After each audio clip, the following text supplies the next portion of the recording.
Om Namo Bhagavate Vasudevaya. Om Namo Bhagavate Vasudevaya. Om Namo Bhagavate Vasudevaya. Namo Vishnu Padaya Krishna Prasthaya Buddhale Shrimati Bhaktivedanta Swami Niti Namane Namaste Saraswati Devi Gauravani Prachadane Nirvashesha Shunivadi Paschatadesha Tarane Sri Krishna Chaitanya Prabhu Nityananda Sri Advaita Gadadhar Shivasadi Gaura Bhaktivinoda Hare Krishna Krishna Krishna Hare Hare Hare Rama Rama Rama Hare Hare. Reading from Srimad Bhagavatam Canto 7, Chapter 2, Verse 6. Sapatnya gatita kshudrair Brata me dayita suhrit Parshni grahena harina Samenapyupa davanai.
Vaishnavis.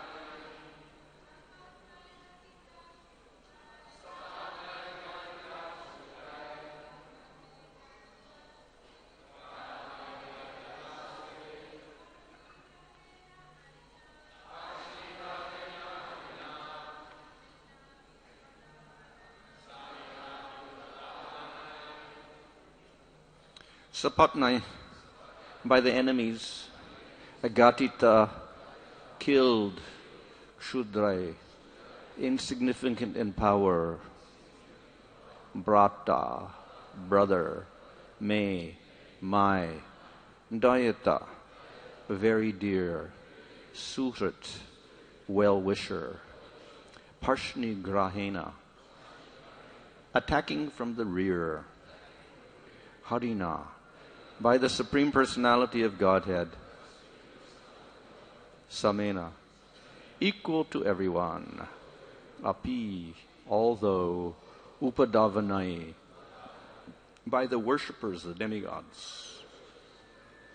Translation, my insignificant enemies, the demigods, have combined to kill my very dear and obedient well-wisher, my brother Hiranyaksha. Although the Supreme Lord Vishnu is always equal to both of us, namely demigods and demons, this time, being devotedly worshipped by the demigods, he has taken their side and helped them kill Hiranyaksha. Purport, as stated in Bhagavad Gita, Samoham Sarvabhuteshu, the Lord is equal to all living entities. Since the demigods and demons are both living entities, how is it possible that the Lord was partial to one class of living entities and opposed to another? Actually, it is not possible for the Lord to be partial. Nonetheless, since the demigods, the devotees, always strictly follow the Supreme Lord's orders, because of sincerity, they are victorious over the demons who know that the Supreme Lord is Vishnu. Over the demons who know that the Supreme Lord is Vishnu but do not follow his instructions.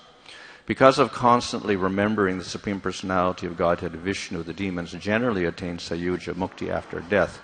The demon Hiranyakasipu accused the Lord of being partial because the demigods worshipped him. But in fact, the Lord, like the government, is not partial at all. The government is not partial to any citizen, but if a citizen is law-abiding, he receives abundant opportunities from the state laws to live peacefully and fulfill his real interests. Translation: my insignificant enemies, the demigods, have combined to kill my very dear and obedient well-wisher, my brother Hiranyaksha. Although the Supreme Lord Vishnu is always equal to both of us, namely the demigods and the demons, this time, being devotedly worshipped by the demigods, he has taken their side and helped them kill Hiranyaksha. So, this is the beginning of the chapter, and the previous verses were just explaining how Hiranyakasipu was upset because his brother was killed by Supreme Lord in the form of Varaha. So here he is addressing everyone and criticizing the Devatas and criticizing the Supreme Lord because of this great problem to his family member. And apparently it looks as if he is accepting Vishnu and saying he is equal to everyone, but now he is not equal, etc. So sometimes we see that the demons, the great demons, do seem to accept the Supreme Lord in some way or other. But we always see that they actually don't accept him, because to accept the Lord means he is faultless. But immediately here, Hiranyakasipu is saying, well, he's supposed to be equal to everyone, but he actually is not. He is partial to the Devatas, and he's taken their side. So he's finding fault in the Supreme Lord. Sometimes, of course, it is a little difficult for us to understand the Lord's actions, and they may look like there's an apparent fault, especially when it comes to Krishna, because he does such strange things sometimes that are contradictory to the normal rules. And so Krishna is even more subject to criticism by ignorant people than others, and that is why it says that it is very hard to understand Krishna, because of all the different activities he does, which look a little bit subject to criticism by people who don't understand. In any case, those who are ignorant, and particularly the demons, will find every opportunity to find fault in another person, and particularly in the Supreme Lord. So though they are talking about Vishnu and seemingly accepting him in one sense, they actually don't really accept him because they don't accept his position. So they accept him as an ordinary person to that extent, because they've seen him visibly, so he's not a fiction at all. He is, but they think he's a material person. And this goes not only for Hiranyakasipu, but when Ravana saw Rama, then he thought, same person again. Vishnu's here again. He killed me last time as Narasimhadev. Now he is Rama. So he's got that position because of pious activities, punyas. And I will try to kill him. Maybe this time he'll succeed. So he doesn't really believe that the Supreme Lord has extraordinary powers. No matter what you do, you cannot really defeat him. And even if it looks like the Lord is defeated, he's not defeated. So, in other words, the demons may politely praise the Lord or accept the Lord in some sense, but they just take him as a material person. So, when this becomes quite, they show hostility towards the Lord to an extreme degree, then we call them demons. And we see that the demons are always present when just before Krishna's appearance, Kamsa became a big demon, and he had many, many allies also who were of the same category. So not only they don't accept the Lord, but they actually hate the Lord. Hate him as a material person. So at that time, the Lord manifests himself in this material world. So we see in the Bhagavatam that the demons are present from the very beginning. When Brahma creates the material world, he creates devatas and he creates demons. And later on we see through the Diti and Aditi, we get devas and demons from the same family. We get Hiranyakasipu and Hiranyaksha coming out, as well as the Vasus and the Devas and other persons. So it's more or less inherent in the universe, because the universe is made up of gunas. It's material. So we have sattva, rajas, and tamas. And when the lower gunas combine and become strong, we get big demons. So the material world is such that the gunas are always changing. And sometimes tamagun becomes strong, sometimes rajagun becomes strong, sometimes sattvagun becomes strong. So it's explained in the Bhagavatam, when sattvagun is prevalent, that means the devatas are in their proper position, powerful, because they're the sattva controllers from Svargaloka, etc. So when sattva is strong, devatas are dominating. And they control the material world and rule very nicely. And when tamagun and rajagun become prominent, we get the demons and the rakshasas and others rising up and becoming very prominent. So why does it happen like this? We see throughout the Bhagavatam, we'll find stories where the demons become powerful. And they become so powerful they even take over Svargaloka, conquer Svargaloka temporarily, and they get kicked back down again. And sometimes they become so strong that the Lord himself has to intervene, as in the case when Krishna comes or Rama.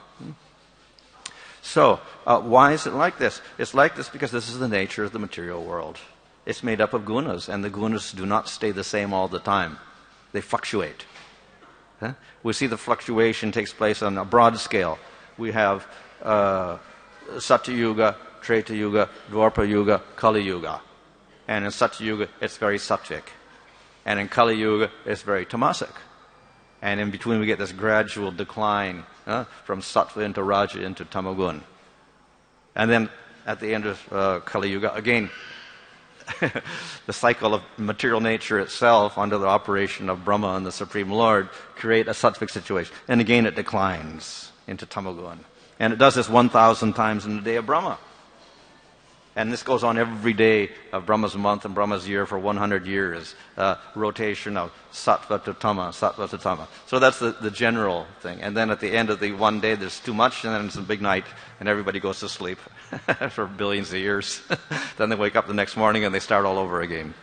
And after the big 100 years of Brahma, everyone sleeps. Even Brahma's disappears. And there's a big sleep. So this whole rotation of the gunas goes on in bigger cycles and smaller cycles. So then within the yugas themselves, then we have uprisings sometimes. Within Kali Yuga, we'll have a rise of sattva or a degradation in a tamagun. Or in Satya Yuga itself, we'll have sometimes a rise of tamagun, in spite of the fact that the sattva gun is prominent in Satya Yuga. So all these variations take place because it is the nature of the material world. There's fluctuation always taking place between gunas. So this is and therefore we have, from the very beginning of creation, we have tamagun people, rajagun people, sattvagun people. We have people in all modes of material nature. So at this extreme ends, we get the demons and we get the devatas. So in the Bhagavad Gita, Krishna classifies into two types of people, the devatas and the demons. And basically, of course, we got people in between also. They may go one way or the other. But at the two ends, we get these polarities of devas and demons. And ultimately, it may end up in conflict. Because of the hostility of the devatas, they don't want conflict, but because they're sattvic. But the demons cause the conflict. So then the devatas are forced to counteract, and we get some battles going on. So we see these battles taking place. Sometimes it's the devas versus the demons, and the Lord sides with the devatas. And sometimes the Lord himself comes and intervenes, as you will see here in the case of Hiranyakasipu and Nrsimhadev. When there's a big problem, then the Lord himself interferes. So, though the Lord is sama, or equal to all living entities, we should not misapply this term, and therefore he says he should not interfere at all in anything. If the Lord were to do so, then we would criticize the Lord more. Why does the Lord just make a world like this and not interfere, not help anybody at all, and not help the people who are doing the proper thing and punish those who are not? So no, the Lord is sama only in the sense that he rewards according to your qualification, or he punishes according to the qualification. In that sense, he is sama. But he doesn't have to do it directly. He does it through the law of karma. And the whole material world is such that it operates through the law of karma. So those people who do sinful acts, ultimately, they have to suffer for that. That's the law of karma. So the Lord doesn't personally interfere, but he makes a law. And that law is stuck to material nature, and we can't separate the two things. We have prakriti, which is the substance of the material world in its subtle state. And of course, it evolves into all the other elements, subtle and gross, ahankara and manas, and 5 material elements which form into bodies, etc. We have gross and subtle bodies. All that's material, that's matter. But the other aspect of the material world is the subtle aspect of Maya. That is time and karma. They're not substance, but they're material. And they are aids of the Supreme Lord to make this material world operate according to the Lord's plan. So therefore, time operates in such a way they get rotations of yugas, and we get days of Brahma, and we get lifetimes of Brahma. We get repetition of creation of universes, etc. That's the time factor. And then, to make sure everybody is getting their proper rewards or punishments, he has the law of karma. And it's inevitable for all the bodies in the material world. They have to accept karma. Yeah? So this is how the Lord is sama. However, this law of karma operates, we can say, in favor of the Lord in one sense. It's made in such a way that, obviously, if you do sattvic activities, you get good rewards, and if you do tamasic activities, you get punishment. So why the Lord favors the sattva and gives rewards for that? So Krishna also explains in Bhagavad Gita that in sattva gun, this is the best of the gunas. Of course, the whole material world is bad, and even sattva guna is like golden chains as compared to iron chains. It's all chains anyway. But the guna of sattva is better, golden chains, but it is still the Lord prefers it. So why does the Lord prefer sattva guna? And the reason for that is, and therefore he praises brahmanas, etc., and sattva guna, all of this. Why does he praise the gunas when they're all bad, actually? They're all gunas, they're all material. Because the Lord is very clever. And he's also built into prakriti itself within sattva guna an escape hole by which you can get out of the material world. So it's material, but it also got something very interesting in it. So the nature of sattva guna is vidya, or knowledge, or jnana. And the jnana, that doesn't mean material knowledge, because you can get that in rajaguna or tamaguna even a little bit. But in sattva guna, the jnana takes the form of beginning to understand we're not the material body. It's just a natural result of sattva guna. We become detached from material enjoyment, and we begin to understand I'm not the material body anyway, I'm Atma. And then we accept scriptures. So this is the door to getting out of the material world. So built into the material world is the method of getting out through sattva guna. So in that sense, it's considered to be better than the other gunas, because it's the doorway to get out of the material world as well, stay in the material world. So, in other words, liberation is the quality that, or the goal that becomes manifest in sattva guna, whereas in tamaguna and rajaguna we got artha, dharma, and kama manifesting. So, in that sense, better. So this is the arrangement of one of the arrangements of the Supreme Lord for the natural arrangement of the Supreme Lord for raising people's consciousness so that they can get out of the material world. Why? For the betterment of the jiva. The whole interest is the betterment of the jivas in the material world. So he makes arrangements like this. So these are indirect arrangements, we can say, through the gunas, etc. Then the Lord makes direct arrangements as well. So the Lord establishes scriptures, eternal Vedas. He comes as avatars to show that he is present. He actually is a real entity. He's not an abstraction. He's a real person. He has devotees in the material world manifesting to preach the glories of the Lord. He has the different methods to raise the jivas from lower to higher gunas. That is Varnashram system, and then Jnana Yoga, Stanga Yoga, and Bhakti Yoga. So all of these the Lord places in the material world to help the jivas, and in this way benefit them. So we could say this is not actually just simply being equal, because the Lord does show partiality in the material world. He rewards those who rise up and improve their consciousness. But still, the Bhagavatam says, or Krishna himself says in 11th canto, I don't really care for these other processes, even Karma Yoga and Jnana Yoga and Astanga Yoga and Sankhya and Vairagya and all of these things. I care for bhakti. So that, of course, is what the Lord says. Yes, I'm equal to every living entity, but I favor the devotee. So though the Lord does show some sort of sama on a normal level, again, his intention is to actually aid the jivas to get out of the material world. And when the jiva responds in the best way by becoming a devotee, then the Lord is no longer sama. He can no longer control himself. And he begins to interact with that particular person, that devotee. So we know one of the qualities, the outstanding quality of bhakti among the 6 qualities mentioned in the Nectar Devotion, the last one is Krishna Karshani. Krishna is attracted to bhakti.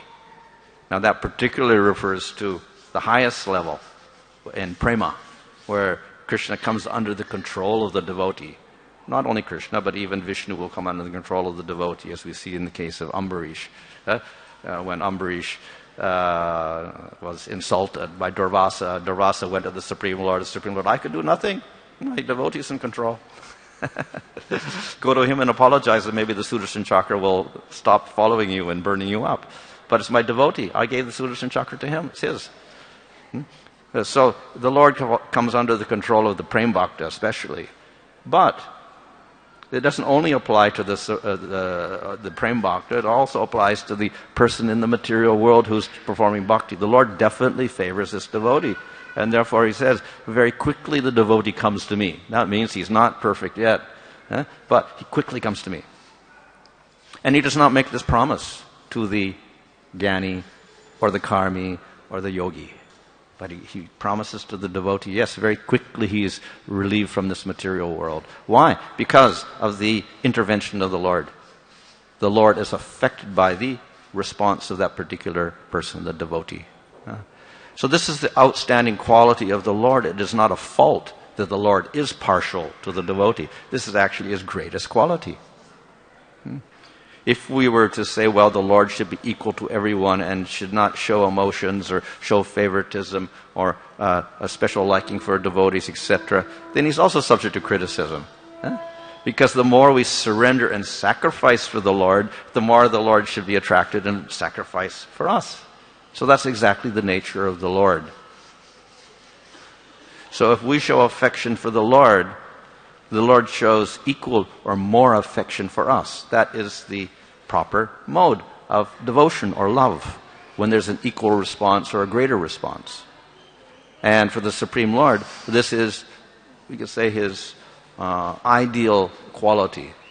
He responds ideally and perfectly for each individual on all levels. So on the highest level, of course, he responds to each individual. So if the devotee sees the Lord as their child, he becomes a child. And the person is able to accept Vasalya Rasa, or Madhurya Rasa, or Sakya Rasa.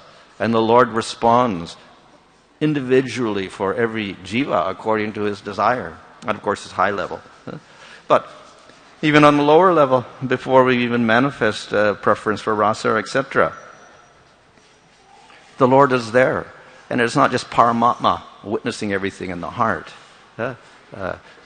When Krishna says, I give you the intelligence by which you come to me, it is not just Paramatma acting as a mechanical feature. It is Krishna himself guiding the devotee personally and interacting with that particular devotee. Of course, it is not on the same level as a Prem Bhakta, but as we know, it is accordingly as you surrender me unto me, I respond to you. So if you surrender a little, Krishna gives a little, and he responds according to the amount of devotion you show. So therefore, the devotees who are practicing seriously, they get a response from the Supreme Lord. And he gives them intelligence, he gives them guidance by which they can progress in this material world. So, even though the gunas are always fluctuating, we can never predict which guna is going to be prominent. Even in Satya Yuga, we'll have tamasic situations, or in Kali Yuga, we'll get sattvic situations.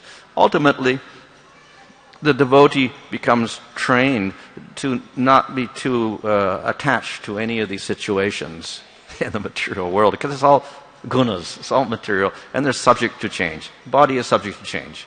We don't know what's going to happen to the body at any moment. Nice such a situation, and still you can get sick or whatever. So we don't know the reason. We can't predict it. So the devotee learns to be a little bit impervious to that, and instead concentrate upon his relationship with the Supreme Lord and increase his attraction and surrender to the Lord. And consequently, the Lord responds. And what happens through that? The devotee gets happiness, which is the ultimate goal of the jiva, his capacity for happiness or for bliss. So it is the process of bhakti which yields that bliss ultimately, more than any other process.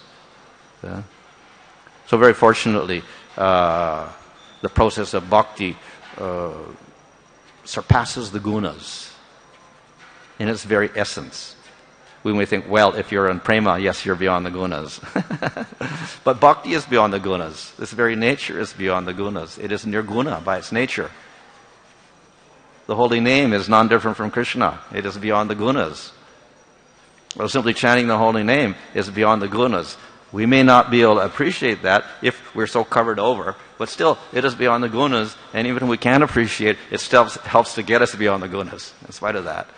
So when we do the activities of bhakti, engaging our voice or eyes or whatever, and seeing the deity or chanting the holy name, hearing Bhagavatam, etc., with some sincerity, that act is nirguna. It is beyond the gunas. It is the Sarup Shakti of Krishna himself, non-different from Krishna. Krishna's, would say, is his best part. Hladini Shakti and his Samvit Shaktis operating for the jiva.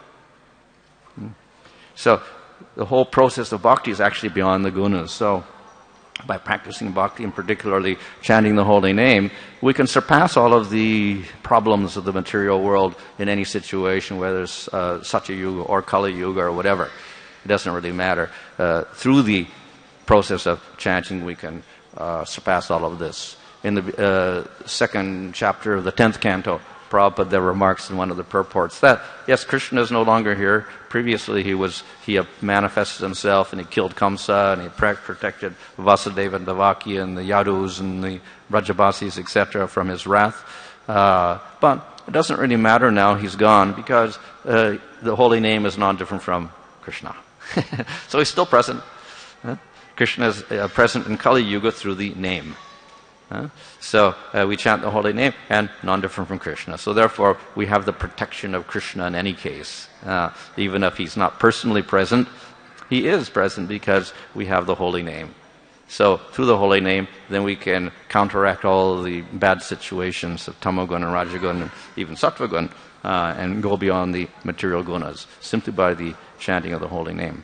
Of course, the whole goal of chanting is not simply to go beyond the gunas. If we simply do that, we end up with liberation, which is not our goal. The whole process of chanting is simply to please Krishna. So if we do that, have that as our goal, then definitely, of course, we do get beyond the material problems, but we also attain the lotus feet of Krishna, ultimately.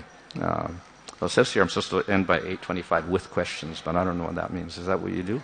Because it's already past that time. So it's already past question time, so I don't know.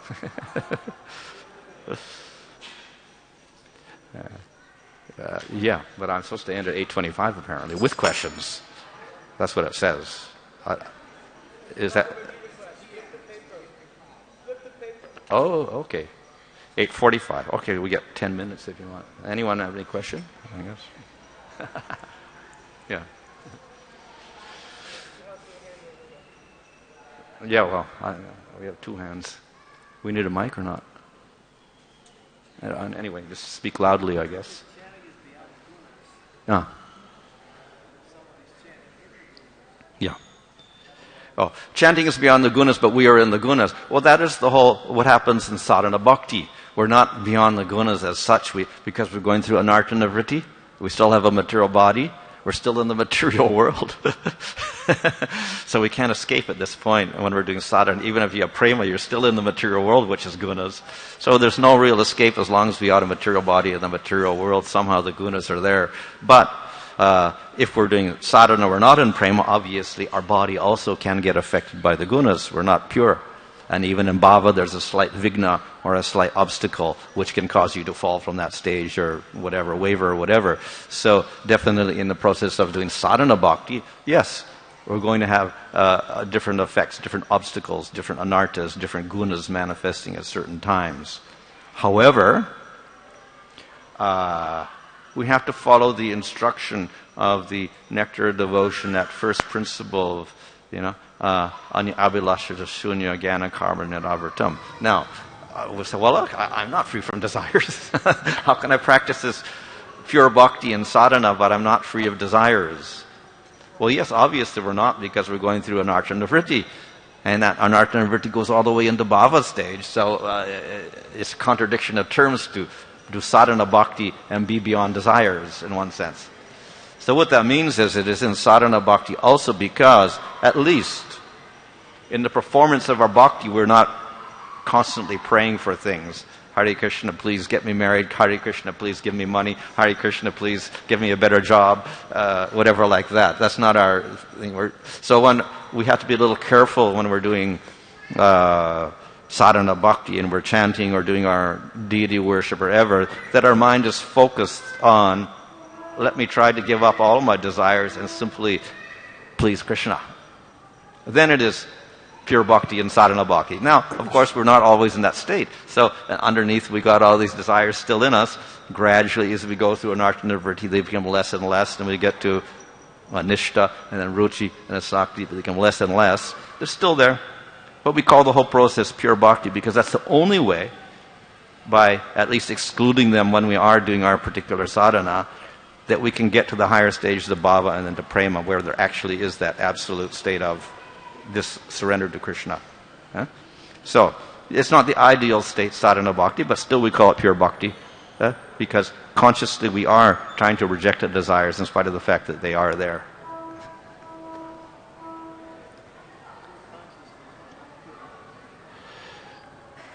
Yeah, well, we can say the when we do the act of bhakti, particularly, we deliberately reject our material desires, we can say. So consciously we have the goal of pure bhakti, and we try to our best.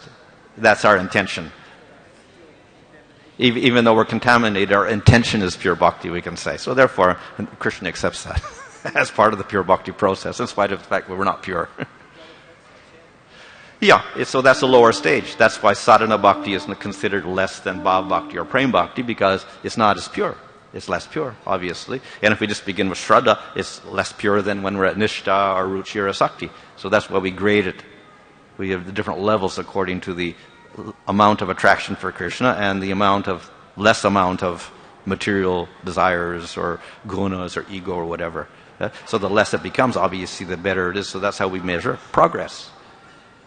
So one who has less attraction for material things, less gunas, etc., then he's more advanced. And one who shows more of those influences, then he's less advanced. Nevertheless, we accept all as devotees. And especially if they're practicing the process of pure bhakti. If they're not practicing pure bhakti as such, we still accept them as devotees, as is explained in Chaitanya Charitamrita, even the Sahajis. We can accept them in one sense, they're chanting the holy name, but we don't associate with them. But, we can accept them in one sense. But we really accept those devotees who are following this process of pure bhakti as enunciated by Rupa Goswami and Chaitanya Mahaprabhu, even if they're in the sadhana, low sadhana stage. Yeah.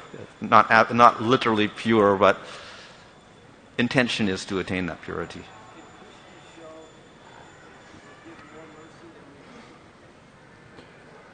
I think he always does. Whatever we do, he's eager to give more. He's very, very eager. Reciprocal, but we can say that nobody's going to criticize if he gives more. We'll say it's very good if he gives a little more than necessary. He says, the answer is, if he gives more, is it real reciprocation? He gives more than he should give. Well, the nature of Krishna is he gets uncontrolled with the devotee, so sometimes he may give more than he should, even. As we see in the case of Krishna with Sudama, and he started eating the rice, and he was eating too much, and then his wife says, don't take any more, don't take any more, you're giving him too much mercy. But he wanted to take more. He was so enthusiastic because of the devotion that Sudama Vipra showed, like that. No, with the devotee, definitely not equal. He's more eager to give than you can express yourself. Yeah. And again, we're not going to criticize that.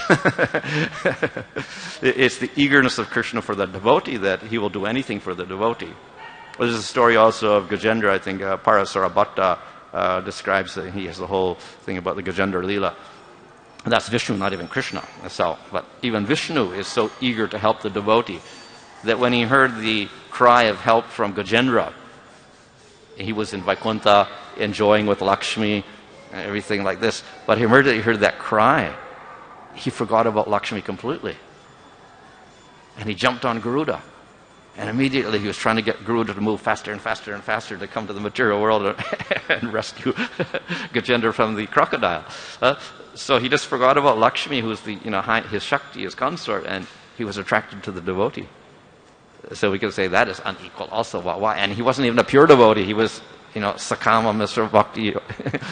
He was praying to the Lord because he was eaten by the crocodile. So it wasn't even pure bhakti. Still the Lord was very, very attracted. So we can say that is excessive attraction to the devotee, even he wasn't doing pure bhakti. So, the Lord does do that. He gives extraordinary mercy. And he gives extraordinary mercy even to the demons. So Krishna, he kills Putana, who tried to murder him, and she got a place in the spiritual world. Now that's a completely unequal response, we can say. But it is, we can say, expected of the Lord that he'll do extraordinary things. Extraordinary mercy for extraordinary circumstances and extraordinary demons even. So, the Lord does extraordinary things sometimes which are not even what we expect in terms of his mercy. Hare Krishna.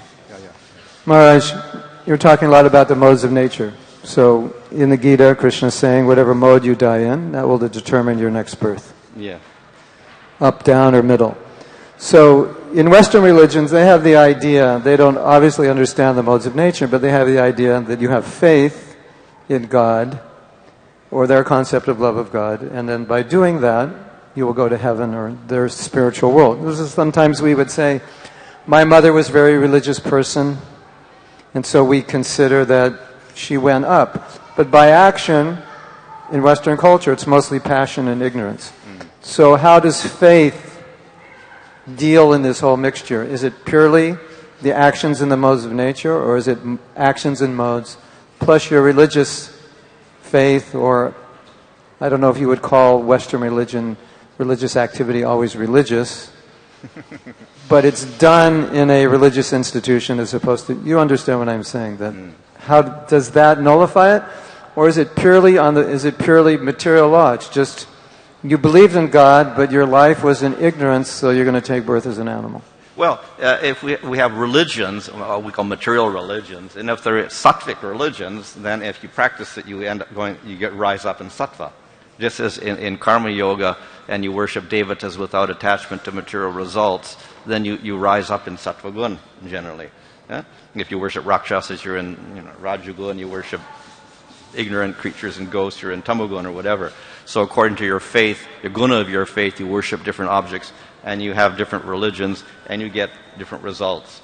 So it may be a little difficult to classify Christianity or something. Which guna is it? Because some of the sects may be tamasic, some may be rajasic, some may be sattvic, some may be transcendental even. Some aspects of it may be, nirguna even. So it's a little bit difficult. Okay, so let's get specific. You drink wine, you eat meat, and you go to church. Oh, yeah. And you sing praise to God and you read the Bible. Yeah. So is that transcending your tamagun activity, or is tamagun dominating because it's a law of nature that if you're in ignorance you will... Well, it is something like even in the varnashram system, the people in the lower gunas, traditionally they can eat meat or they can take liquor or whatever. But the whole idea is gradual restriction, and by gradual restriction they rise through the gunas over many, many lifetimes. But of course they don't have the concept in Christianity. But for us we would say that by practicing something, they gradually get purified over many, many births, and they rise in the gunas, till if they come to sattva gun, then they will renounce a lot of these things completely, and they'll end up with what we call a more bona fide type of religious activity. At which point they probably get into Atma-gyan and understand they're not a material body at all, if they get to sattva gun. So we can say it's something like karma yoga, and it helps raise them up gradually over many births. I think our time's up now. Hare Krishna.